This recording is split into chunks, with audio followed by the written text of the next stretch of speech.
So yeah, I just want to remind all of the listeners to the show, as I always do, not your keys, not your coins, right? So all of this stuff, all this censorship resistance and all that, it's only if you are controlling your private keys, because with the Canadians and probably with some of this Ukrainian, situation, whatever, there will be people who will think they're like killing it with their crypto setup and it's uncensored, but then discover that, actually it's just in my Coinbase account, and that didn't work out for me, right? So take custody of your own coins. If you don't know how to do that, read up and learn, basically. I should have a recommended resource for that.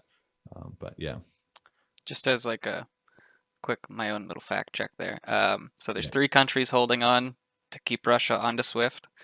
France and Germany, because they're afraid that Russia will cut off oil and gas to them. And then Cyprus, but I don't know how much. I know Cyprus was used for like money laundering and stuff.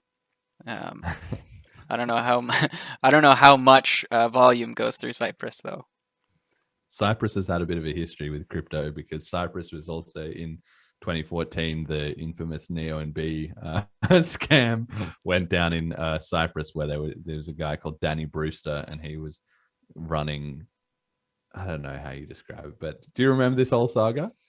I remember something vaguely about Cyprus, but no, not in any detail. Well, this guy, Danny Brewster, he basically said, look, we're going to set up like a crypto bank pretty much. And they got this kind of office set up.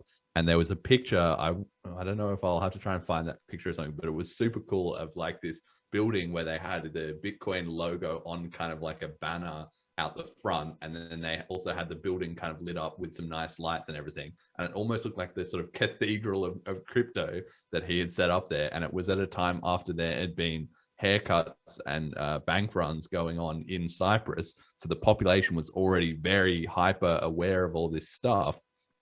So he was and they launched this advertising campaign where their company's colors were yellow and black, which now I think of it is the anarcho-capitalist colors, don't tread on me, Gadsden flag colors. So that might have actually been related. I didn't think of that at the time, but now in hindsight, that makes sense.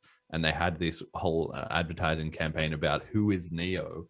It was this kind of mystery thing, like almost a bit Matrix style. Like it was, all the elements were in there, right? And so the subreddit Bitcoin was just going off, because everybody was like, this is it, it's happening. Crypto's taking over the world. All of Cyprus is going to jump on this because they've just been screwed over by the evil banks. But at the end of the day, of course, it all collapsed into a scam, and Danny Brewster just ran off with a lot of people's money, and some of the locals got scammed, and a lot of the people on our Bitcoin, including myself, got scammed.